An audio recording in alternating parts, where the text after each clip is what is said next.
Hello friends, आप सभी को नमस्कार। मैं हितेश कुमार एक बार फिर से आप सभी का ज्ञानकोश यूट्यूब चैनल में स्वागत करता हूं। आज है 3 दिसंबर और 3 दिसंबर से जितनी भी करंट अफेयर्स बनेंगी वो हम आज की वीडियो में चर्चा करेंगे। इस वीडियो का पीडीएफ आप सभी को ज्ञानकोश यूट्यूब चैनल के डिस्क्रिप्शन में मिल जाएगा। यह ज्ञानकोश नाम से ही टेलीग्राम चैनल भी है और फेसबुक पेज भी है। आप लोग कहीं से भी इसके पीडीएफ को डाउनलोड कर सकते हैं। पीडीएफ के अलावा भी अगर आपको नोट्स चाहिए तो आप लोग ज्ञानकोश टेलीग्राम चैनल से जुड़े ताकि आपको बहुत से नोट्स मिलते रहें। चलिए शुरू करते हैं आज की कुछ महत्वपूर्ण करंट अफेयर्स। बात करते हैं पहले प्रश्न की। तो सबसे पहले तो जैसा कि मैं हर दिन का दिवस रखता हूं, तो आज है 3 दिसंबर। आज का जो दिन है वो अंतर्राष्ट्रीय दिव्यांग दिवस के रूप में जाना जाता है। आज का जो दिन है वो अंतर्राष्ट्रीय दिव्यांग दिवस के रूप में जाना जाता है, अर्थात 3 दिसंबर अंतर्राष्ट्रीय दिव्यांग दिवस होता है। अब इस दिवस को मनाने का मुख्य उद्देश्य क्या है? तो इसको मनाने का जो मुख्य उद्देश्य है वो है कि दिव्यांगों के प्रति लोगों के व्यवहार में बदलाव लाना, लोगों का जो व्यवहार है दिव्यांग लोगों के प्रति उसमें परिवर्तन लाना और दिव्यांग लोगों को उनके अधिकारों के प्रति जागरूक करना ही आज के दिवस का अर्थात अंतर्राष्ट्रीय दिव्यांग दिवस का उद्देश्य है। अब बात करते हैं कि संयुक्त राष्ट्र ने यानी कि यूएन ने 1983 से 1992 ये जो 10 साल का जो समय था, 1983 से 1992 तक का ये 10 साल का जो समय था, इस 10 साल के समय को दिव्यांगों के लिए दशक के रूप में मनाने की घोषणा करी थी। तो बात करते हैं दिव्यांगों के लिए दशक कब मनाया गया था। वो 1983 से 1992 तक का जो 10 वर्षों का समय था वो दिव्यांगों के लिए दशक के रूप में मनाया गया। उसके बाद बात करते हैं कि 3 दिसंबर 1992 से, क्योंकि दशक जो था वो 1992 में खत्म हुआ था, उसके पश्चात 3 दिसंबर 1992 से हर वर्ष यह दिन यानी कि 3 दिसंबर का जो दिन है वो अंतर्राष्ट्रीय दिव्यांग दिवस के रूप में मनाया जाने लगा। उसके बाद एक नई पहल शुरू करी गई। जब भारत देश में बीजेपी सरकार आई तो दिसंबर 2015 में हमारे देश के प्रधानमंत्री श्री नरेंद्र मोदी ने विकलांग लोगों को विकलांग ना कहने के बजाय उन्हें दिव्यांग कहने की अपील की। सभी देशवासियों से यह अपील करी थी कि जो विकलांग लोग हैं उनको विकलांग ना कहें बल्कि उन्हें दिव्यांग कहें। तो ये एक नई पहल थी जो कि हमारे देश के प्रधानमंत्री श्री नरेंद्र मोदी ने 2015 में शुरू करी गई थी। इंपॉर्टेंट प्रश्न था। अगला प्रश्न हम पढ़ते हैं। अब बात करते हैं दूसरे प्रश्न की, क्योंकि पहला तो पढ़ चुके हैं। उसके बाद देखिएगा, ओईसीडी ने वित्त वर्ष 2020-21 के लिए भारत की जीडीपी का अनुमान कितना लगाया है? तो कितना लगाया है ये अनुमान? अब जो ओईसीडी ने अनुमान लगाया है वो लगाया है 9.9% नेगेटिव, नकारात्मक, यानी कि ऑप्शन ए सही रहेगा। ये जो 9.9% नेगेटिव जो नकारात्मक जो अनुमान लगाया है वो वित्त वर्ष 2020-21 के लिए है। अब बात करते हैं कि इन्होंने तो ओईसीडी ने, तो अगर आपने सितंबर की करंट अफेयर देखी होगी तो उस समय मैंने आप सभी से बताया था कि ओईसीडी जो है उसने 2020-21 के लिए भारत की जीडीपी का अनुमान जो था वो 10.2% लगाया था। ये लगाया था सितंबर में, लेकिन अब उसमें थोड़ा सुधार करते हुए भारत की जो अनुमान लगाया है जीडीपी दर का वो लगाया है 9.9% नकारात्मक। अब इसके अलावा ये तो 2020-21 का है, लेकिन 21-22 का भी अनुमान लगाया है जो कि 8% पॉजिटिव सकारात्मक रहेगा और 2022-23 के लिए ये 5% की वृद्धि का अनुमान लगाया है। तो ये सारी जानकारियां देखिए हमने पढ़ी। अब इसको थोड़ा और विस्तार से अगर आप पढ़ोगे तो वही सारी बातें हैं कि ओईसीडी ने भारत के वित्त वर्ष 2020-21 के लिए 9.9% नकारात्मक रहने की जीडीपी की संभावना व्यक्त करी है। ये सितंबर में 10.2% नकारात्मक आकलन किया गया था। अगले वर्ष 2020-21 में जीडीपी लगाई गई है 8% सकारात्मक, और जो उससे भी अगला साल रहेगा यानी कि 2 वर्ष पश्चात वो 2022-23 में 5% सकारात्मक या 5% वृद्धि दर का अनुमान लगाया है। उसके बाद बात करते हैं अगले प्रश्न पे। अगले प्रश्न से पहले देखिएगा, ये अनुमान जो है वो OECD ने लगाया है, और OECD ने लगाया है तो इसके बारे में भी थोड़ी बातें पढ़ लेते हैं। जैसे सबसे पहले तो फुल फॉर्म पढ़ेंगे, क्योंकि आपने देखा होगा कि एग्जाम में एक फुल फॉर्म जरूर पूछते हैं। तो OECD की फुल फॉर्म है organisation for economic cooperation and development. ये तो हुई इसकी फुल फॉर्म। बात करें OECD का मुख्यालय कहां पे है, तो इसका मुख्यालय है पेरिस, फ्रांस में। इसकी स्थापना कब हुई थी, तो इसकी स्थापना हुई थी 30 सितंबर 1961 को। और इसके महासचिव कौन है, जोश एंजल गुर्रिया। जोश एंजल गुर्रिया जो हैं वे OECD के महासचिव हैं। ठीक है, तो ये इतनी विस्तार पूर्वक जानकारियां हमने इस पहले प्रश्न से पढ़ी है। उसके बाद अगला प्रश्न आप लोगों की स्क्रीन पे आता है, देखिएगा। यूएस एयर क्वालिटी इंडेक्स सूचकांक जारी किया गया है। इसमें सबसे प्रदूषित, विश्व का सबसे प्रदूषित शहर कौन सा रहा है, तो इस बात को ध्यान रखिएगा। इंपॉर्टेंट प्रश्न है, क्योंकि इंडेक्स और सूचकांक से संबंधित प्रश्न आप लोगों के एग्जाम्स में आते हैं। तो सबसे ज्यादा जो प्रदूषित शहर रहा है वो रहा है लाहौर। लाहौर पाकिस्तान में स्थित है, जो कि विश्व का सबसे ज्यादा प्रदूषित शहर रहा है। बात कर लेते हैं दूसरे नंबर पर कौन रहा, तो दूसरे नंबर पर हमारे देश की राजधानी दिल्ली रहा है। और इस इंडेक्स में तीसरे स्थान पर रहा है नेपाल की राजधानी काठमांडू। यानी कि पहले स्थान पर लाहौर, दूसरे स्थान पर दिल्ली, तीसरे स्थान पर काठमांडू। ये तीनों के तीनों ऑप्शन में भी रखे गए हैं ताकि आपको क्वेश्चन को अच्छी तरह से इसको समझ पाओ। उसके बाद देखिएगा, सबसे प्रदूषित शहर लाहौर पाकिस्तान का रहा है। लेकिन लाहौर से एक प्रश्न इंपॉर्टेंट बनता है, वो ये है कि जैसे पाकिस्तान की राजधानी जो है वो तो इस्लामाबाद है, लेकिन अगर प्रश्न पूछा जाता है कि पाकिस्तान की सांस्कृतिक राजधानी किसे कहा जाता है, तो लाहौर को पाकिस्तान की सांस्कृतिक राजधानी भी कहा जाता है। इस सूचकांक में जो सबसे ज्यादा प्रदूषित रहा वो लाहौर। दूसरे नंबर की बात करें तो भारत देश की राजधानी दिल्ली, तीसरे स्थान पर रहा काठमांडू जो कि नेपाल की राजधानी है। भारत, पाकिस्तान और नेपाल तीनों पड़ोसी देश सबसे ज्यादा प्रदूषित जो देश की शहर राजधानी वो रहे हैं, स्थान रहे हैं, जो शहर रहे हैं, उनमें पहले, दूसरे, तीसरे नंबर पे है। उसके बाद यहां से एक प्रश्न अगर और भी बन सकता है तो वो ये बन सकता है कि ये सूचकांक किसके द्वारा जारी किया गया है, तो ये सूचकांक जारी किया गया है अमेरिकी पर्यावरण संरक्षण एजेंसी EPA के द्वारा। तो EPA के द्वारा ये इंडेक्स जो है वो जारी किया गया है। तो ये जानकारी हमने पूरी तरह से पढ़ी। उसके बाद क्वेश्चन नंबर 4 आप लोगों की स्क्रीन पे आता है कि बाटा के नए वैश्विक मुख्य कार्यकारी अधिकारी CEO कौन नियुक्त किए गए हैं। तो अभी देखिएगा, बाटा जो है वो जूतों के लिए प्रसिद्ध ब्रांड है। इसके नए वैश्विक मुख्य कार्यकारी अधिकारी कौन बने हैं, तो अब संदीप कटारिया, यानी कि ऑप्शन बी, संदीप कटारिया को अब बाटा ने नया CEO नियुक्त किया है। और यहां से एक प्रश्न ये बन सकता है कि संदीप कटारिया ने किनका स्थान लिया है, या किसके स्थान पर संदीप कटारिया को वैश्विक मुख्य कार्यकारी अधिकारी CEO नियुक्त किया गया है। तो संदीप कटारिया को अलेक्सिस नारुड़ के स्थान पर नियुक्त किया गया है, जो कि ऑप्शन ए में रखा हुआ भी है।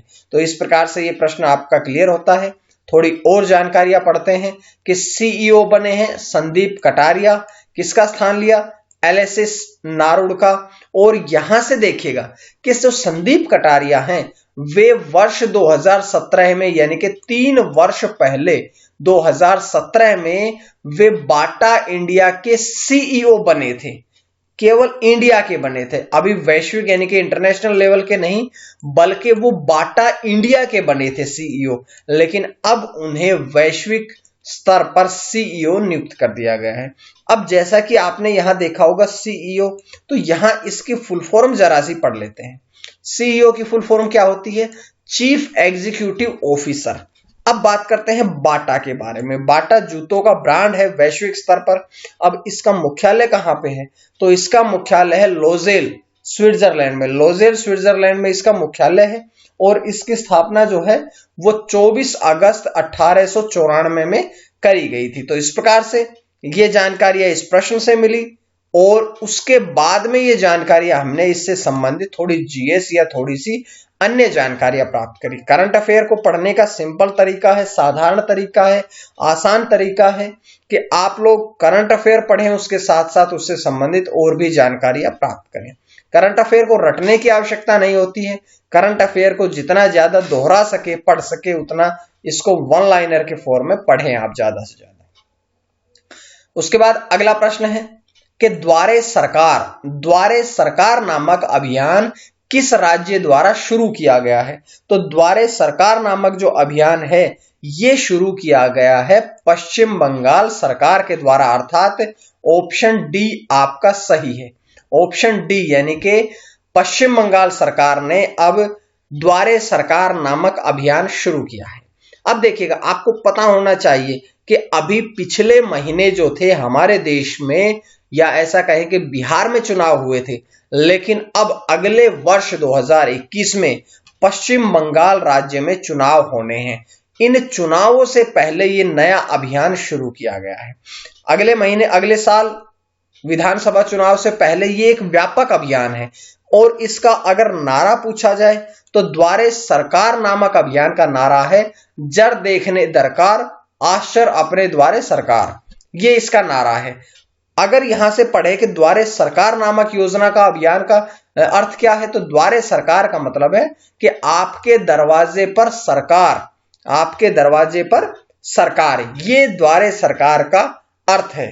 तो ये जानकारी यहां से थी। ये जो द्वारे सरकार है इसमें क्या होगा कि हर घर जाकर के लोगों को प्रोत्साहित किया जाएगा, लोगों को जागरूक किया जाएगा, लोगों को चुनाव के प्रति पूरी जानकारियां प्रदान की जाएगी। तो इसी क्षेत्र में यह अभियान शुरू किया गया है।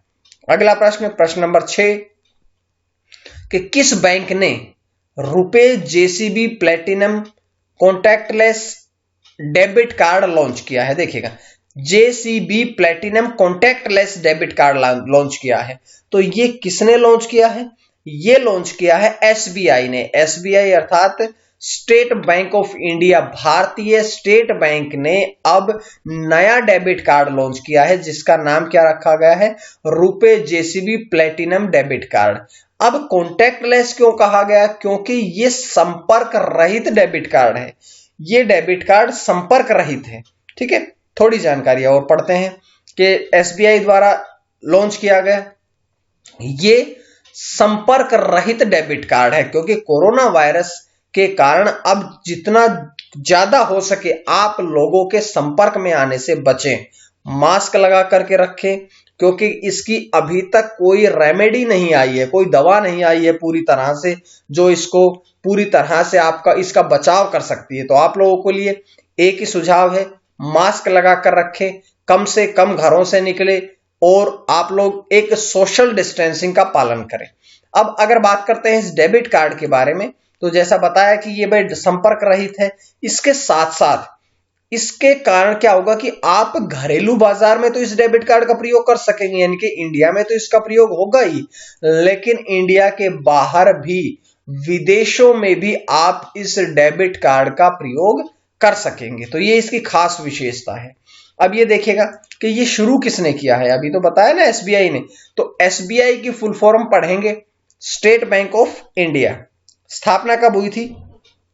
तो भारतीय स्टेट बैंक या स्टेट बैंक ऑफ इंडिया की जो स्थापना है वो 2 जून 1806 में करी गई थी। लेकिन एक इंपॉर्टेंट प्रश्न ये है कि 2 जून 1806 में एसबीआई की स्थापना किस रूप में करी गई थी?